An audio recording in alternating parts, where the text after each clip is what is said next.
진행이 되었다라고 목적을 명확하게 서술한다면 오히려 리뷰어들이 이 논문 필요한 논문이야. 이 연구 필요한 연구야. 이 연구 지금 되게 시적절하지라고 느낄 수 있는 거죠. 그 다음에 마찬가지로 타겟 학술지의 리더나 오디언스를 명확하게 할 필요가 있습니다. 제가 지금 보여드린 두 가지 예시 둘 다 SSCI 등재지고 둘 다 같은 소재를 써서 다른 주제로 낸 연구들이에요.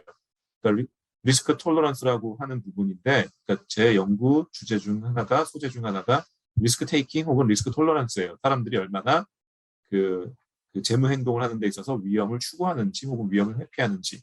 그 심리학이라든지 경제학 쪽에서는 굉장히 중요한 개념이거든요. 위험 회피성은.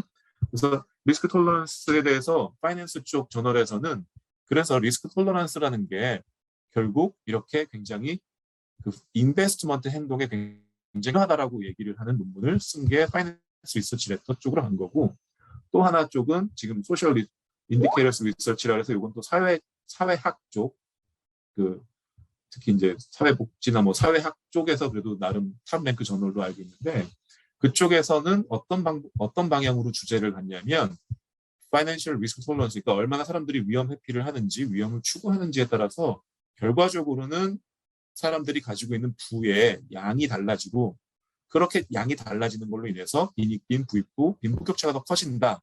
그렇기 때문에 사람들에게 교육이나 행정적, 제도적인 도움을 통해서 사람들이 끊임없이 다 같이 그런 부의 재생산에 참여할 수 있도록 도움을 줘야 되는 것이 아니냐. 이런 쪽으로 글을 쓴 것이거든요. 그러니까 같은 소재, 파이낸셜 리스크 톨러런스라는 걸 사용을 하더라도 어느 쪽 주제를 쓰느냐에 따라서 저널 타겟을 명확하게 해서 갈 필요가 있는 거죠. 네. 그리고 그 다음에 연구의 핵심 목표를 중심으로 서술하는 부분, 이건 아까도 말씀드린 것지만 특히 이제 학위 논문과 다른 점에 대해서 설명을 드릴 때 말씀드릴 건데, 연구의 핵심 목표를 중심으로 서술하지 논외 정보는 과감하게 제외할 필요가 있습니다. 그래서 뭐냐면 우리가 흔히 학위 논문 같은 경우는 특히 박사 학위 논문은 더더욱 그럴 텐데 굉장히 많은 것을 포함을 해서 논문을 써요.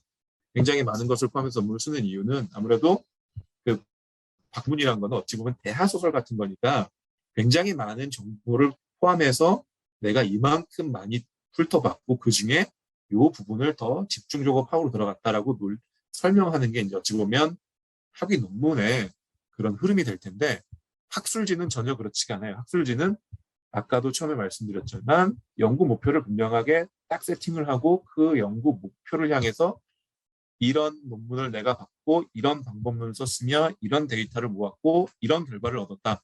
그래서 그 목표에 대한 그 목적에 대한 답은 이거다라고 아주 우리가 영어로 얘기할 땐 컨시스턴시라고 하는데 일관성을 명확하게 쫙 가져가는 게 굉장히 중요합니다. 그래서 주요 핵심 논리를